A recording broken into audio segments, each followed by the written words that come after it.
justement les conditions. Il était face à la presse locale, nationale et internationale ce lundi à Goma.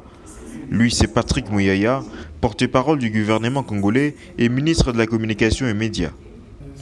Au milieu du petit jeu de questions-réponses, la question liée à la situation sécuritaire de l'Est de la RDC sous agression rwandaise. À l'aube de ces briefings de presse, la bouche autorisée du gouvernement congolais a répondu au président rwandais Paul Kagame qui a récemment tenu au Bénin des propos jugés provocateurs et mensongers par Kinshasa, selon lesquels une partie du Rwanda aurait été attribuée à la RDC lors de l'installation des frontières coloniales.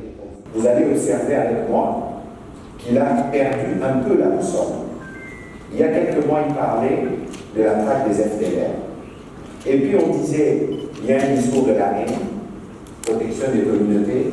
Et puis à un moment, on dit, on ne veut pas récupérer les réfugiés congolais qui sont en Rwanda. Et puis depuis quelques temps, nous observons ces discours qui tendent à commencer à parler des frontières.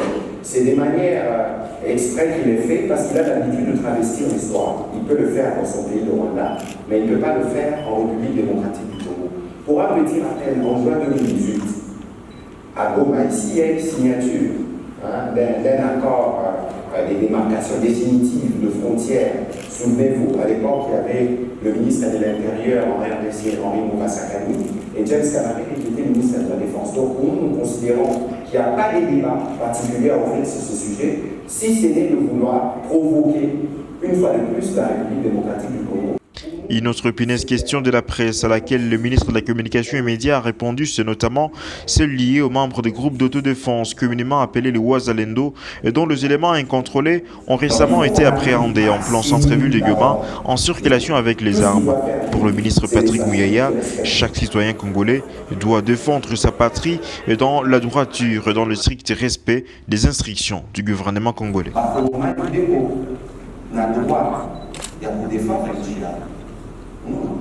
Mais quand on a défendu votre chien, ça veut dire que vous combattez le bon combat.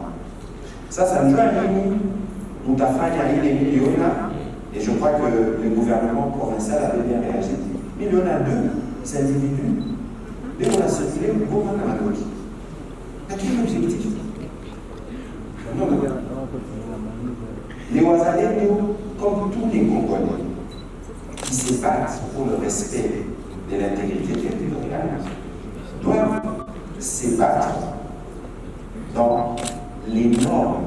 Njomana, au niveau du gouvernement central, il faille les lois sur la réserve nationale. Il n'a pas choisi de clarifier une question. Dans la réserve nationale, il y a des conditions.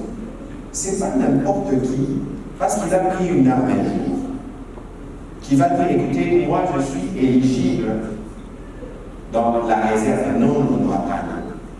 La réserve, c'est des situations monoatales. On a pu checker, c'est quoi ta situation? Est-ce que vous avez eu à droite? Est-ce que vous avez eu à ceci ou vous avez eu à cela?